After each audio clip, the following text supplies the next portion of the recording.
For the last 30 years, in a place called Silicon Valley, the area below San Francisco running to San Jose in that part of California, between the bay and the ocean, is a center, as many of you know, for the telecommunications and computer industries.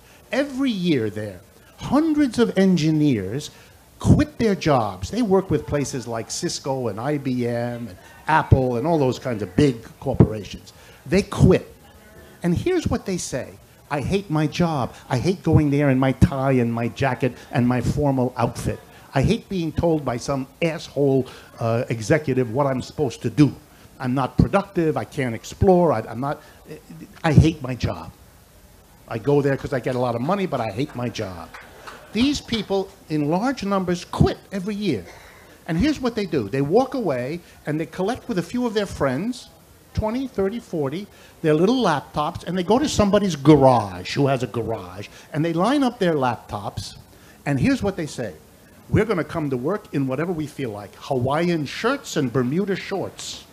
We're going to come with our Frisbees and our toddler and our dog.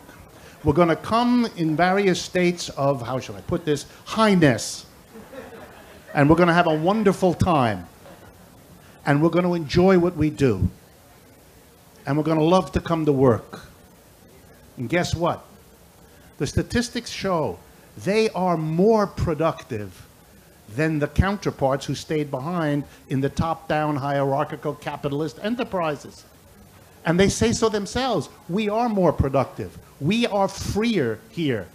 You know what these people have done? They've walked away from capitalism.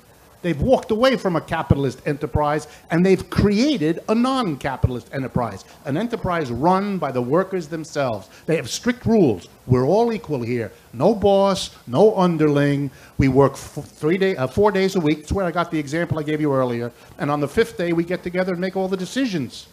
We love our jobs. Here's the irony. When I go and speak to them, and they've asked me to come, and I explain all of this to them in the larger frame, and I end up looking across the podium and saying, you know, there is a person who kind of came up with this idea in a very interesting way a while back. You may be surprised to know who he is. Oh, who is he? Who is he? And I say, oh, Karl Marx. And they look at me with shock, and that's when I learned that most of these people who do this are Republicans. They are. And they think of what they're doing as showing entrepreneurial initiative.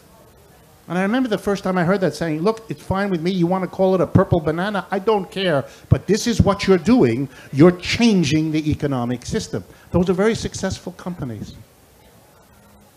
So this is not a foreign phenomena. This is not something Americans don't take to. Conservative Americans take to it. And again, history helps us here.